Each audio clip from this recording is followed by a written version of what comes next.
The clock on the instrument panel showed 23:40, December 29th, 1944. Major Carroll Smith sat in the cockpit of his P-61 Black Widow at McGuire Field, Mindoro, Philippines. His radar operator, Lieutenant Philip Porter, was tracking 12 separate contacts on his scope, 12 Japanese bombers, all heading south, all targeting the airfield where 20,000 American troops slept in tents. Smith had one aircraft, one tank of fuel, 63 minutes to stop them all. The Japanese had been attacking Mindoro every night for 2 weeks straight, 334 air raid alerts in 14 days. American engineers were building runways to support the upcoming Lingayen Gulf invasion. Those runways meant P-51 Mustangs providing air cover for the landing force. The Japanese understood what that meant. They had to destroy those airfields, whatever the cost. Smith's 418th Night Fighter Squadron had arrived 3 days earlier. 12 pilots, 6 P-61 Black Widows. They were the only thing standing between those bombers and catastrophe. Every bomber that got through meant dead engineers, delayed construction, a delayed invasion, more American casualties at Lingayen Gulf. The pressure was suffocating. But Smith had something the Japanese didn't know about, something that would turn the night sky into a killing ground. The Northrop P-61 Black Widow was unlike anything else flying in 1944. The first American aircraft designed from the ground up as a night fighter. 66 feet of wingspan. Twin Pratt & Whitney R2800 engines producing 2,000 horsepower each. Top speed 366 miles per hour. But the real weapon wasn't the airframe. Mounted in the nose was the SCR-720 radar, a rotating parabolic dish that sent microwave pulses into the darkness. When those pulses hit an aircraft, they bounced back. The radar could detect targets up to 5 miles away in complete blackness. No moon required, no stars, just invisible waves bouncing off metal. The Japanese had no idea this technology existed. Their bombers flew at night because darkness made them invisible. That's what they believed. They were wrong. Lieutenant Philip Porter sat in a separate compartment behind Smith, his eyes fixed on a glowing green scope that showed every aircraft within range. Porter had been tracking targets for 6 months. He knew how to read the returns, how to separate friendly aircraft from enemy bombers, how to vector Smith toward contacts that were nothing more than blips on a screen. Tonight, Porter had 12 blips heading toward Mindoro, 12 bombers that thought they were invisible. They had no tail warning radar, no way to detect a pursuing night fighter. They flew in darkness, believing they were safe. The P-61 would prove them fatally wrong. Smith faced a brutal mathematical problem. 12 bombers, 1 P-61. His fuel tanks held 646 gallons. At combat power settings, that gave him roughly 3 hours of flight time. If he spent 10 minutes engaging each target, he could intercept maybe 4 bombers before returning to base. 8 would get through. 8 bombers meant hundreds of casualties, maybe thousands if they hit the fuel dumps or ammunition storage. The engineers, the construction crews, the pilots sleeping in their tents, all of them depending on Smith to do the impossible. Porter's voice crackled through the intercom at 23:42. 4 contacts on the scope, all heading south toward Mindoro, all at different altitudes, spread across miles of black sky. Smith made his decision in seconds. He would hunt them one by one. Speed was everything. Get in close, fire, confirm the kill, move to the next target. No wasted ammunition, no wasted time, no mercy. He pushed the throttles forward. The twin R2800 engines roared. The Black Widow climbed at 2,000 feet per minute, racing toward the first contact. The hunt had begun. Porter called out vectors. Heading 035, altitude 8,000 feet, range 4 miles. Smith couldn't see anything through the canopy. No moon, no stars. Heavy clouds obscured everything. This was why the Japanese had chosen tonight. Complete darkness. But Smith wasn't flying blind. The SCR-720 painted the target on Porter's scope, a steady blip moving at 180 knots. Smith activated his own radar display, a smaller screen integrated into the instrument panel. When the target got close enough, he could track it himself. Range 3 miles, 2 miles, 1 mile. At 800 yards, Smith still couldn't see the bomber visually. The darkness was absolute. He relied entirely on the radar scope. The blip grew larger as the range decreased. 700 yards, 600, 500. Then he saw it. A dark shape against slightly darker clouds. Faint orange glows from the engine nacelles. The bomber's exhaust flames. Barely visible, but enough. The target was a Mitsubishi G4M. The Americans called it Betty. 7-man crew. 1,760 pounds of bombs. And one critical weakness. No self-sealing fuel tanks. One burst from Smith's cannons would turn it into a fireball. Smith moved the P-61 into position. Slightly below, slightly behind. The 420mm Hispano cannons were mounted in the belly, fixed forward. Smith had to aim the entire aircraft. He centered the Betty in his gun sight. Range 350 yards. He squeezed the trigger. The 4 cannons fired in unison. 48 shells streamed toward the bomber at 2,800 feet per second. Tracers drew red lines across the darkness. The Betty's right wing exploded. Fuel ignited instantly. The bomber rolled right and entered a steep dive. Smith watched it fall. The burning aircraft illuminated the clouds below. It hit the water 8 miles north of Mindoro at 23:57. Time elapsed, 15 minutes. 1 bomber destroyed, 11 remaining. Smith checked his fuel gauge, 85%. He had burned through 15% in one intercept. The mathematics were brutal, but there was no time for calculations. Porter already had the second target on his scope. Heading 180, altitude 6,000 feet, range 6 miles. The second bomber was 23 miles from the first kill. Smith turned south and descended. The problem was geometry. Every minute spent pursuing the bomber was another minute it flew closer to Mindoro, closer to the airfields, closer to completing its mission. Smith pushed the Black Widow to 320 miles per hour.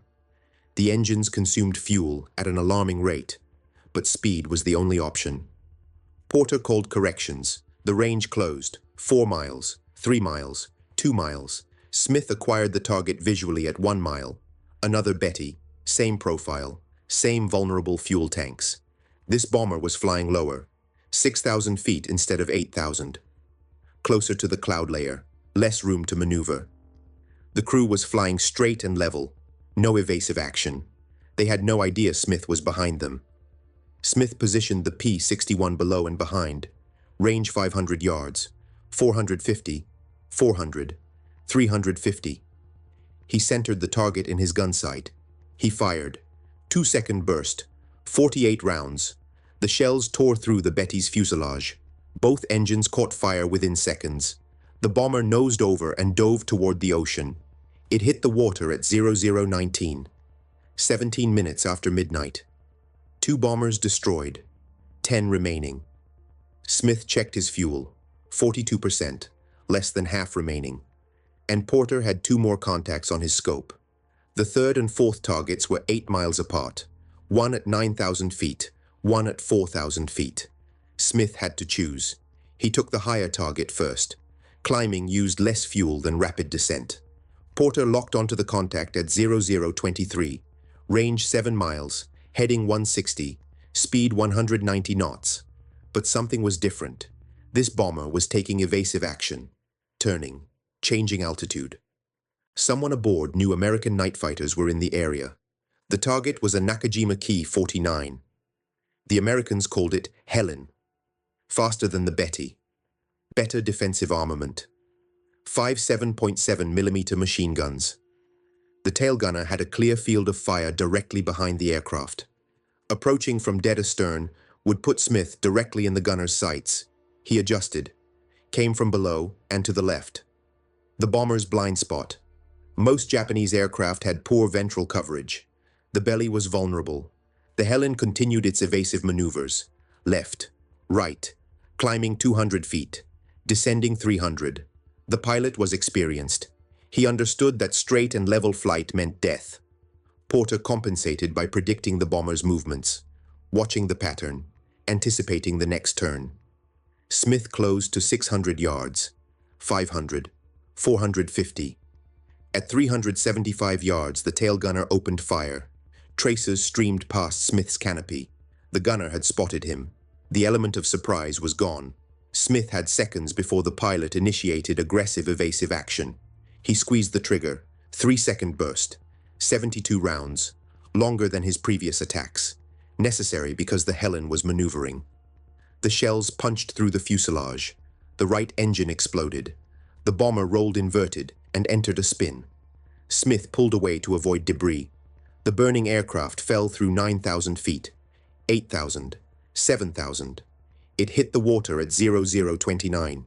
29 minutes after midnight. 3 bombers destroyed. 9 remaining. Smith checked his fuel gauge. 28%. Critical level.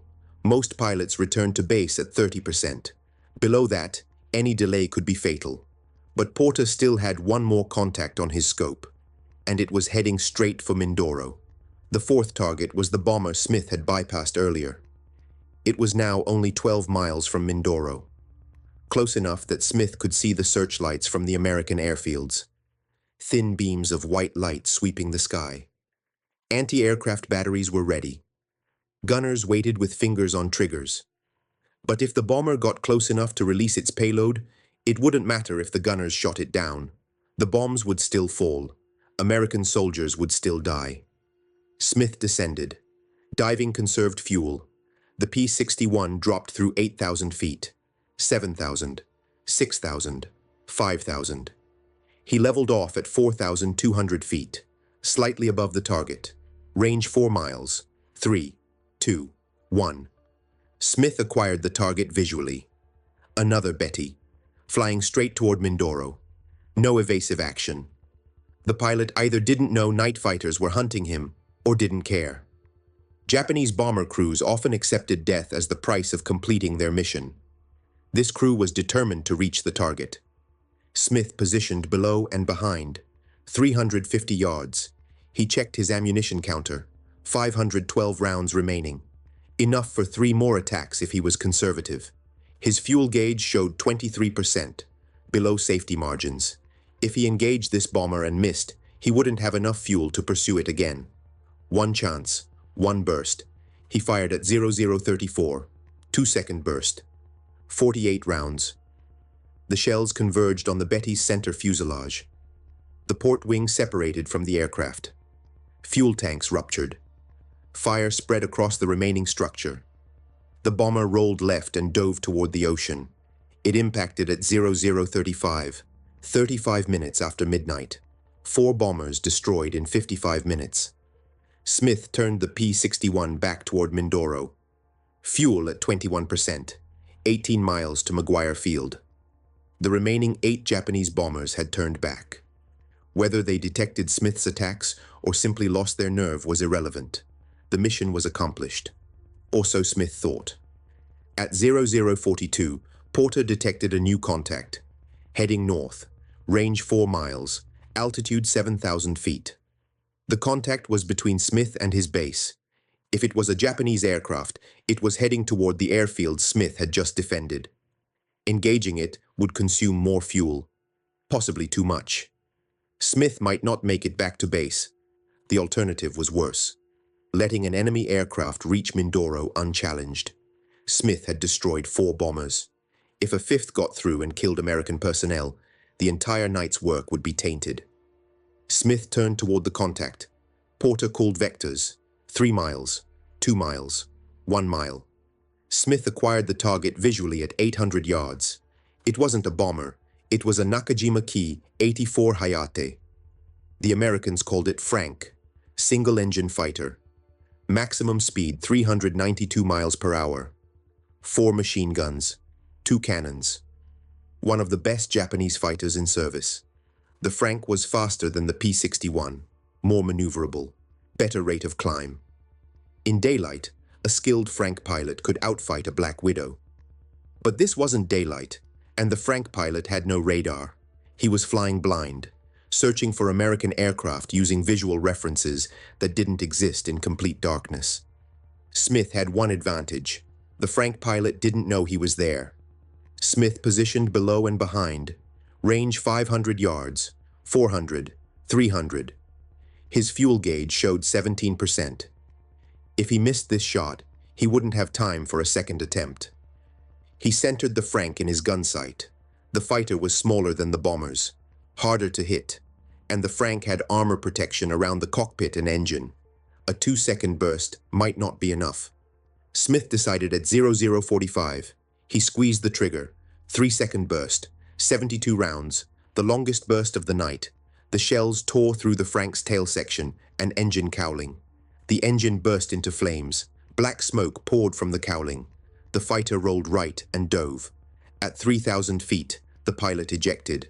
Smith saw the parachute open, a white canopy against black sky. The Frank continued its dive and hit the water at 0046. 5 kills, 49 minutes of combat.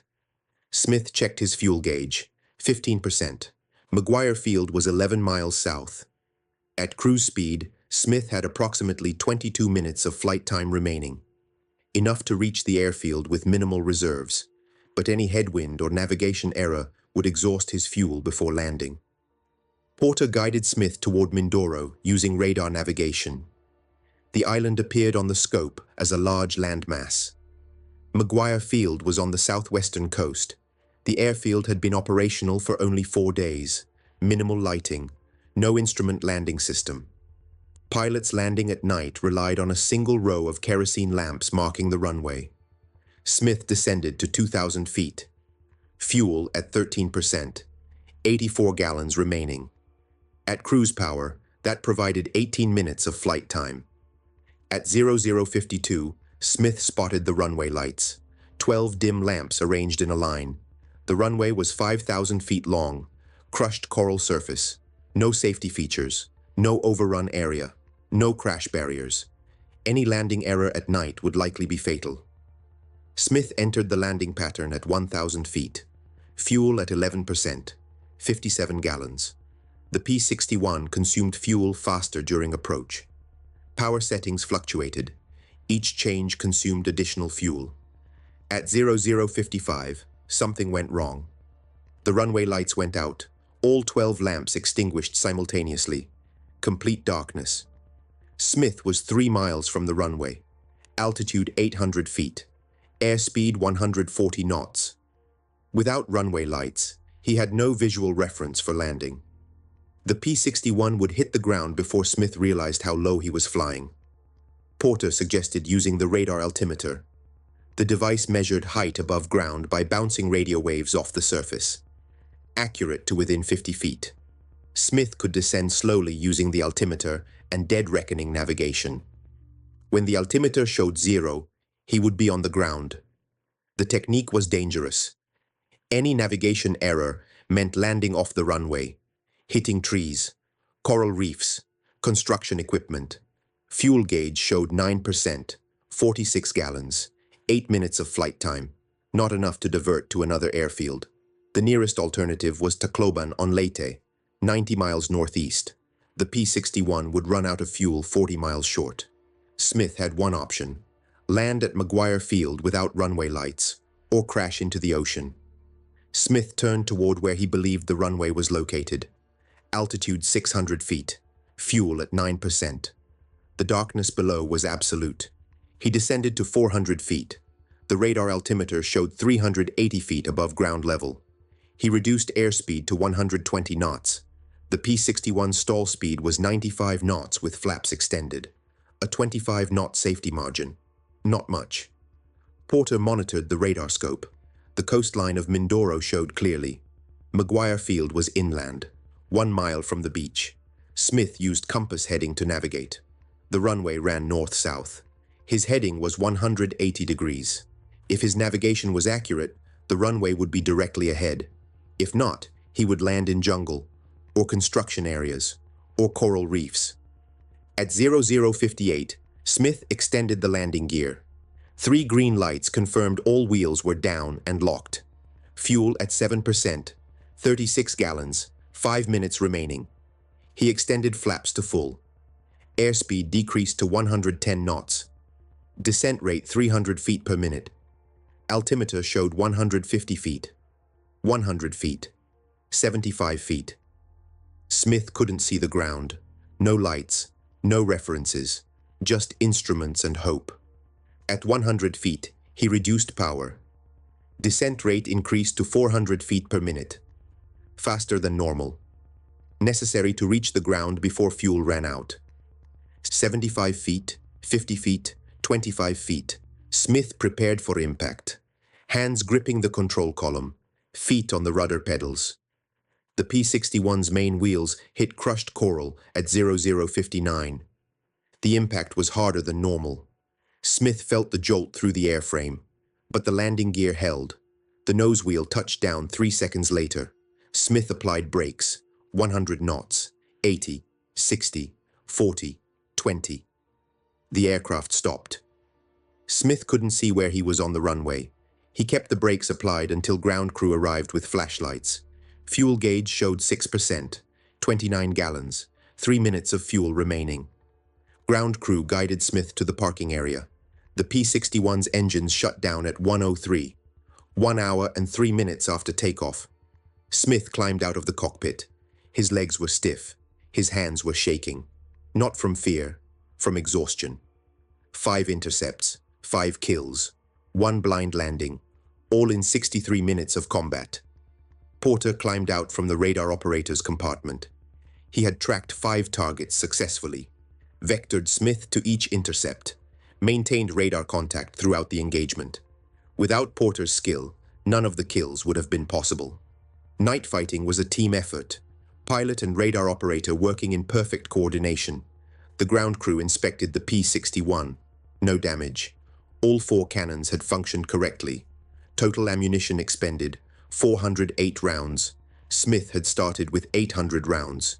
He landed with 392 remaining. Enough for 2 more intercepts, but 0 fuel for pursuing additional targets. Intelligence officers arrived at 1:15. They wanted details, times, locations, altitudes, aircraft types. Smith provided the information from memory. 4 Mitsubishi G-4M Betty bombers, 1 Nakajima-Ki 49 Helen bomber, 1 Nakajima-Ki 84 Frank fighter, all destroyed between 23:57 on December 29th and 0046 on December 30th. Total engagement time, 49 minutes. The kills were confirmed through multiple sources. Ground radar had tracked the intercepts. Coast watchers reported seeing aircraft crash into the ocean. Wreckage was visible at first light. 5 kills in one night. But Smith wasn't finished. On December 30th, 1944, at 14:30, Smith flew his second mission of the day. Japanese reconnaissance aircraft had been spotted over Mindoro. Single-engine fighters, faster than bombers, more difficult to intercept. Smith and Porter took off in the same P-61. The aircraft had been refueled and rearmed. 800 rounds of 20mm ammunition, 646 gallons of fuel. At 15:12, Porter detected a contact heading north. Altitude 12,000 feet, range 8 miles. Smith climbed to intercept. The target was another Nakajima-Ki 84 Frank, faster than the P-61 in level flight. But Smith had altitude advantage. He dove on the Frank from above. The diving attack increased his speed to 390 miles per hour, faster than the Frank's maximum level speed. Smith fired at 400 yards, 2-second burst, 48 rounds. The Frank's engine exploded. The fighter rolled inverted and dove into the ocean. Smith's 7th kill. The final victory made him the top-scoring American night fighter ace of World War II. 7 confirmed kills, all achieved in less than 24 hours of combat flying. No other American night fighter pilot in any theater would match that total. The 418th Night Fighter Squadron continued operations from Mindoro through January 1945. The unit scored 18 total kills during the war, the highest total of any P-61 squadron in the Pacific Theater. Smith's 7 kills accounted for 39% of the squadron's total score. Porter received the Distinguished Flying Cross for his role as radar operator. His skill made every intercept possible. The P-61 times a waste-in continued flying combat missions through May 1945. The aircraft survived the war undamaged. After VJ Day, it was scrapped along with most Black Widows. Only 4 P-61s exist today. None of them is Smith's aircraft. The nose art, the kill markings, the aircraft that hunted 5 Japanese planes in 63 minutes. All lost to history. McGuire Field supported the Lingayen Gulf invasion as planned. American forces landed on January 9, 1945. P-51. Mustangs and P-47 Thunderbolts operating from Mindoro provided air cover. The airfield Smith defended on December 29th enabled that air cover. Engineers estimated that Japanese bombs hitting the construction areas would have delayed completion by 2 weeks. 2 weeks meant a delayed invasion, more casualties, a longer war. Smith survived the war. He returned to the United States in February 1946, left the military, became a civilian, never sought publicity, never wrote memoirs. The only records of his achievement exist in military archives, unit histories, intelligence reports, the dry documentation of kills, confirmed, and missions accomplished. The P-61 Black Widow proved what night fighters could achieve. 700 aircraft built, used in every theater: European, Pacific, China, Burma, India, Mediterranean. The aircraft dominated night combat from 1944 through 1945. After the war, the P-61 was redesignated F-61, continued service until 1954, then retired, replaced by jet-powered night fighters with better performance. But in December 1944, over Mindoro, the Black Widow was the most advanced night fighter in the world, and Carol Smith was the best pilot flying it. If Major Smith's story moved you, hit that like button. Every like tells YouTube to share these forgotten stories with more people who need to hear them. Subscribe and turn on notifications. We publish untold history every week. Drop a comment and tell us where you're watching from. United States, United Kingdom, Canada, Australia. Our community stretches across the world. You're part of keeping these memories alive. Thank you for watching. And thank you for making sure Major Carol Smith doesn't disappear into silence. These men deserve to be remembered.